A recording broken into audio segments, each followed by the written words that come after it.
Olá, caros alunos. Iniciemos mais uma aula de História. Nesta aula falaremos, de maneira resumida, um pouco sobre a Grécia Antiga.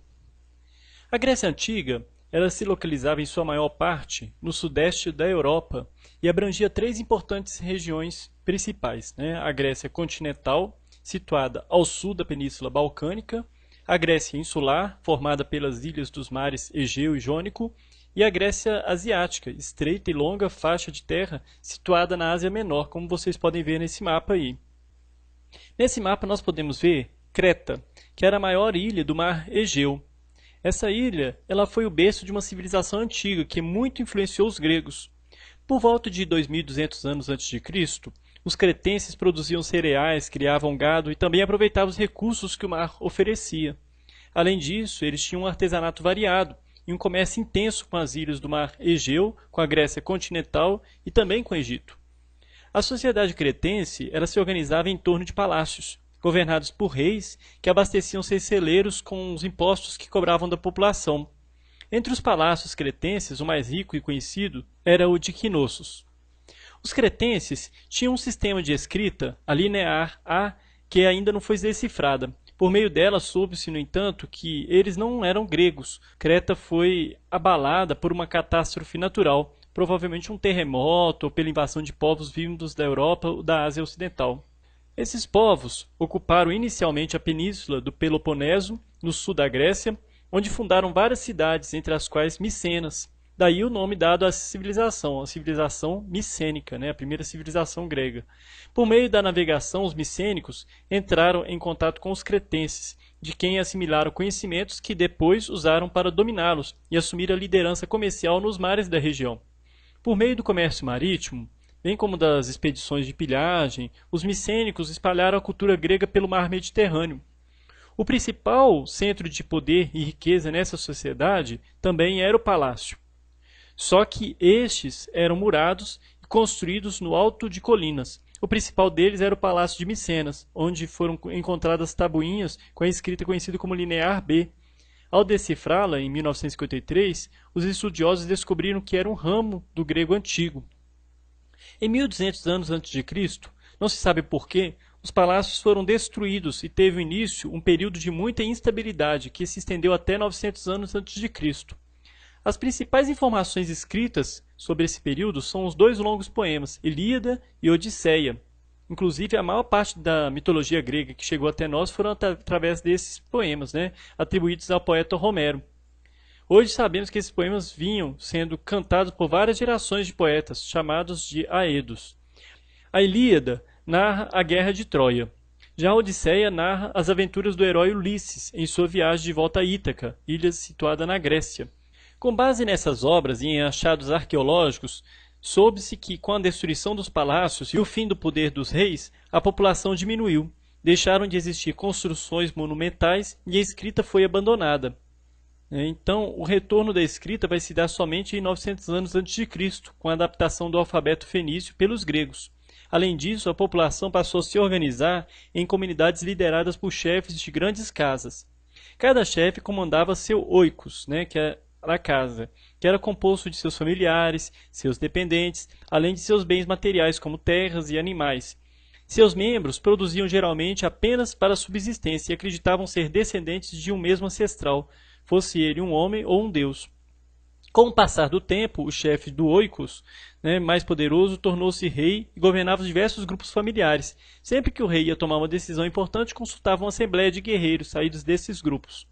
A existência dessa assembleia, formada por guerreiros com igual poder de decisão, deu origem à cidade-estado, chamada polis, como chamavam os gregos. A cidade-estado grega se desenvolveu às margens do mar Mediterrâneo e em um ambiente de grandes mudanças, como a difusão do uso do ferro, a arquitetura em pedra, as construções monumentais, o uso da escrita alfabética, do cavalo de guerra, a pintura, fabricação de artigos de bronze.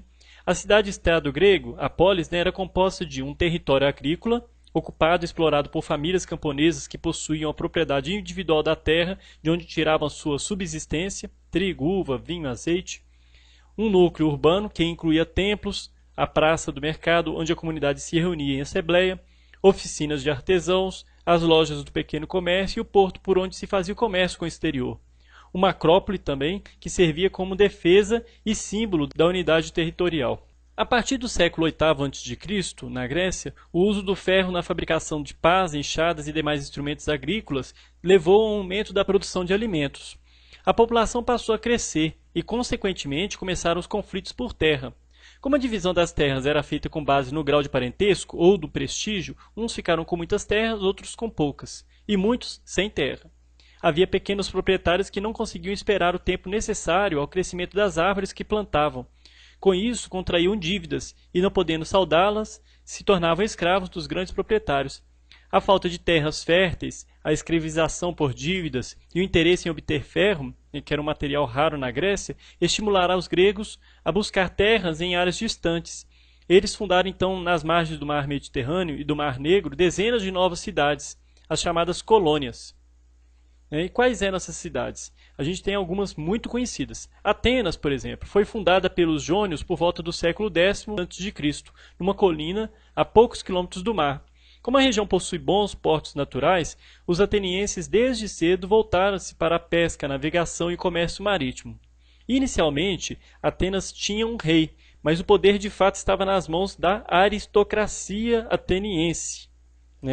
O que era a aristocracia? Que governo que era esse? Os eupátridas, que em grego quer dizer bem-nascidos, somente eles poderiam ocupar cargos públicos, ou seja, só quem estava na nata da sociedade. Insatisfeitos com essa situação, os artesãos, comerciantes e soldados passaram a exigir participação na vida política da cidade. Já os camponeses queriam o fim da escravidão por dívidas.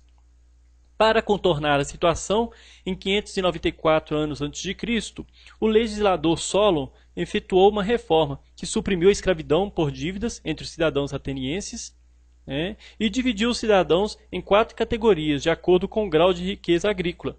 Dessa forma, os privilégios, que antes cabiam aos bem-nascidos, passaram agora a ser reservados aos mais ricos. O critério de riqueza substituiu o de nascimento. No entanto, apesar da reforma de Solon, a terra continuou nas mãos de poucos e a participação política manteve-se reduzida. Com isso, os conflitos sociais continuaram violentos. A partir de 508 anos a.C., o político Clístenes promoveu uma série de reformas populares que assegurava a soberania do povo no governo da cidade. Aí nasceu a democracia ateniense. A palavra democracia que a gente sabe que é a junção de demos, povo, e o kratos, poder. Por quê? Porque é o poder que emana do povo. Os principais órgãos da democracia ateniense eram a Assembleia e o Conselho dos 500. A Assembleia, que em grego significa eclésia, que votava as leis, escolhia os magistrados, decidia em que gastar o dinheiro público, etc. Dela faziam parte todos os cidadãos de Atenas, isto é, todos os homens com mais de 18 anos e filhos de pais atenienses. O Conselho dos 500, Bulé, formado por 500 cidadãos escolhidos por sorteio anualmente. Com isso, tanto os ricos quanto os pobres tinham a mesma chance de ser eleitos. A função do conselho era preparar os projetos para serem votados pela Assembleia do Povo. Os projetos aprovados eram postos em prática pelos estrategos, 10 cidadãos eleitos por um ano. Assim, todos os cidadãos, não importando a profissão nem a situação financeira, podiam participar diretamente do governo. Daí se dizer que a democracia ateniense era direta e aberta a todos os cidadãos. Clístenes criou também o ostracismo. O que era o ostracismo? Consistia em expulsar da cidade por 10 anos qualquer pessoa que parecesse representar uma ameaça à democracia. O cidadão expulso, porém, não perdia a sua propriedade. Não se pode esquecer, no entanto, que a democracia ateniense não era para todos. Por exemplo, os escravos não participavam, as mulheres não participavam, os estrangeiros não participavam, não eram considerados cidadãos e, portanto, não tinham direito de participar da política. A partir de 450 anos a.C., sob a liderança de Péricles, a democracia ateniense foi aperfeiçoada. Criou-se um tribunal popular composto de cidadãos para julgar toda espécie de causas. Os membros do tribunal eram eleitos por meio de sorteio e ficavam no cargo por um ano. Depois disso, eram substituídos por outros, eleitos também por sorteio. Esse rodízio era uma característica importante na democracia ateniense. Para que mais pessoas pudessem participar da eclésia, Péricles instituiu uma remuneração permitindo que os mais pobres deixassem suas ocupações por um tempo para participar da política. Além disso, promoveu a reconstrução da parte alta de Atenas, destruída pelos persas. O tempo em que Péricles liderou Atenas ficou conhecido como o século de Péricles. Apesar do fim da escravidão por dívidas, o número de escravizados em Atenas continuou grande, pois os atenienses passaram a comprar cativos de outros lugares, como o Egito. Os escravizados faziam vários tipos de tarefas. Os homens cuidavam do gado, carpiam a terra, plantavam, colhiam. As mulheres moíam grãos, fiavam, teciam, cozinhavam e cuidavam das crianças e da casa de seus donos.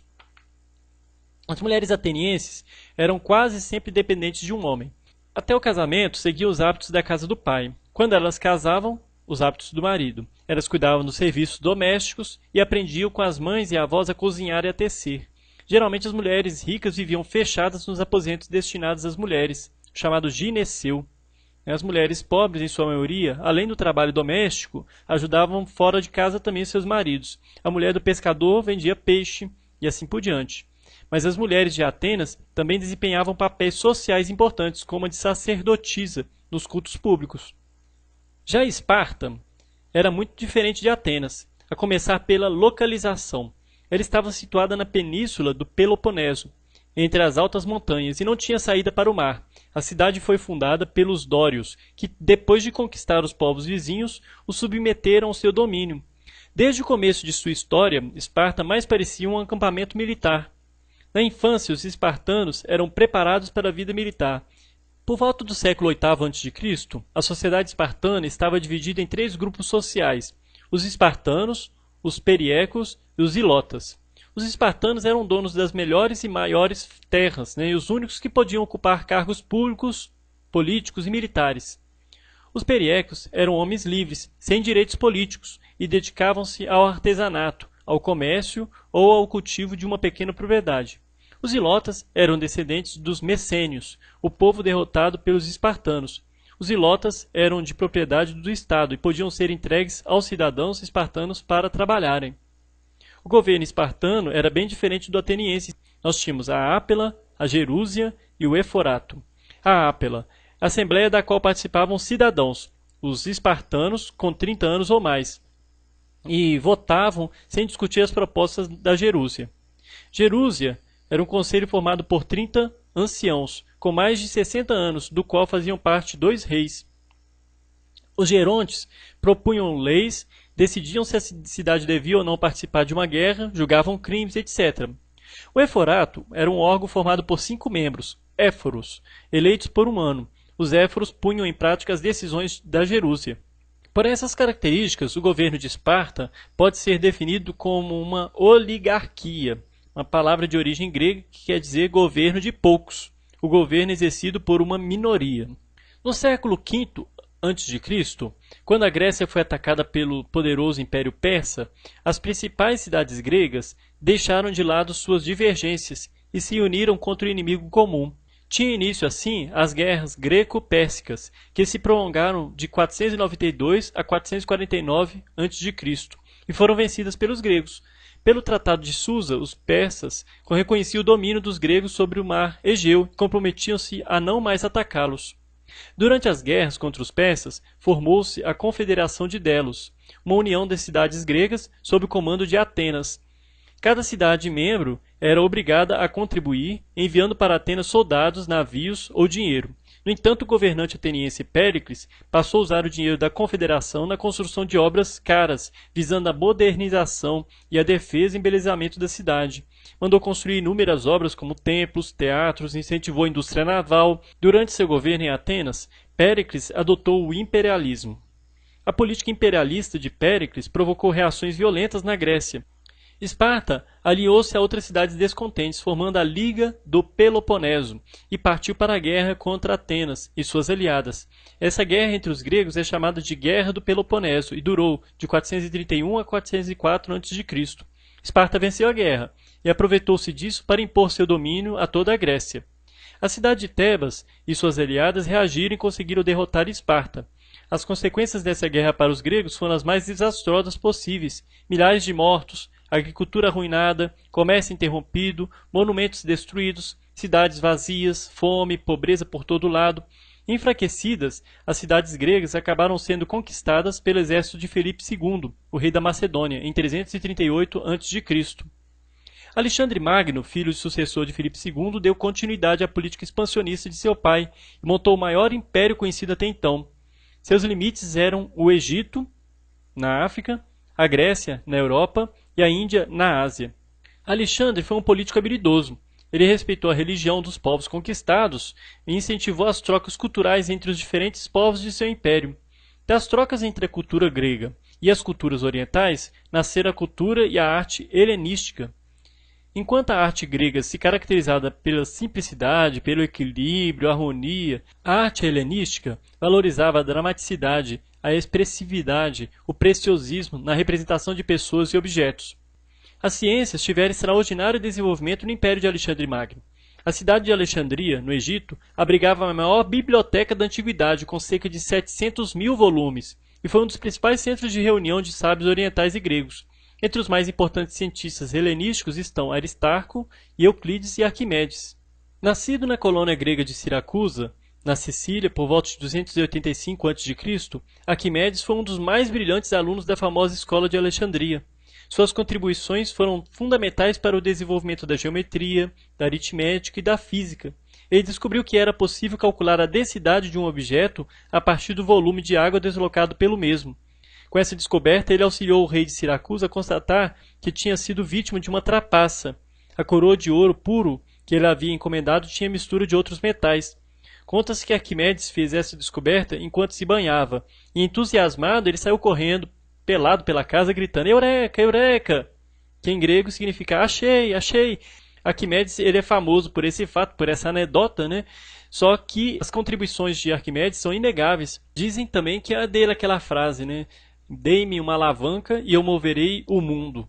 E a gente vê hoje quantos instrumentos hoje são baseados nessa ideia da alavanca, né? Então, gente, essa aula de história fica por aqui. Na aula que vem eu vou falar um pouquinho mais sobre a Grécia, né? Inclusive sobre o evento, né, que acabou de ocorrer, que se encerrou ontem, né, os Jogos Olímpicos, né, que também tiveram surgimento na Grécia Antiga. Então, muito obrigado pela atenção. Até a próxima aula.